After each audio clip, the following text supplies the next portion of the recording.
Welcome to Nasdaq Trade Talks. I'm Jill Malandrino, Global Markets Reporter at Nasdaq.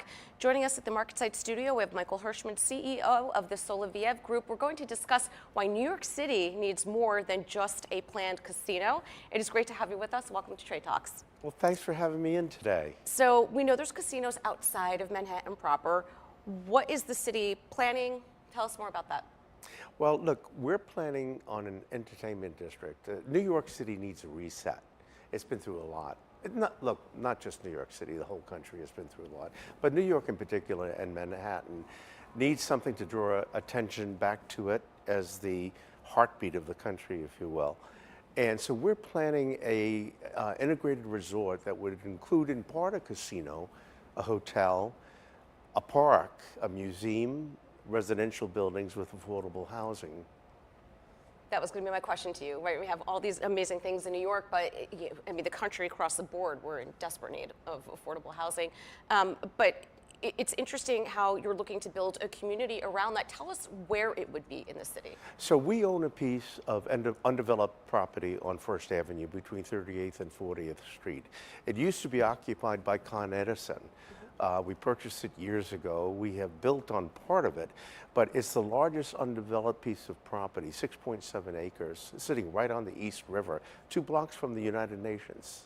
Yeah, well, it's interesting that you had mentioned that New York City needs to evolve, especially from an economic perspective, because as we were talking off camera, it's rare to have people come in the office 5 days a week as compared to the pandemic. And I think not only New York City, but some of the other cities, they need to figure out how they're going to keep economic activity going if you don't have, people in these office buildings and all the businesses that surround it.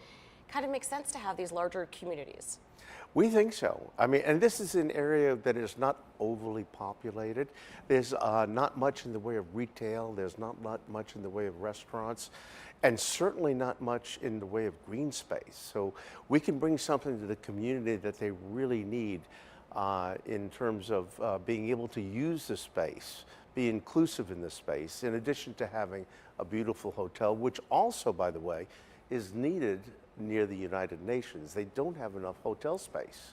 What about responsible development? Because of course everyone wants to make sure that they are being ethical when it comes to the environment. Yeah, well, we're very socially responsible. We have a large foundation. We give out a lot of money to various charities, and we do believe in green. We're the 26th largest landowners in the United States, and much of our land out west, which is agriculture and ranching, we've now developed wind farms as well as solar. So this particular project is going to be what we call a green project. It's going to be carbon neutral, and we hope it'll be a model for buildings and parcels in the future. So what's the outlook for it? Are you in the process of building? Is it still in the planning phases? When can one expect to enjoy it? Yeah, that's a good question. We're in the application phase. New York State is going to grant 3 casino licenses downstate. As you may know, they already have some casino gambling upstate, but it's been prohibited for the last 10 years. So there are about 10 or 11 different entities that are going to be bidding on a casino license. I don't expect that a license actually will be awarded until sometime next year.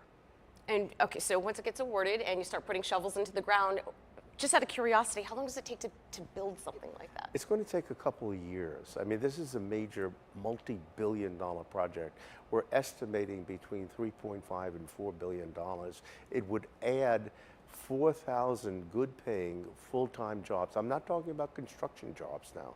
I'm talking about full-time jobs, and put back into the city and state coffers tens and tens of millions of dollars in tax revenue.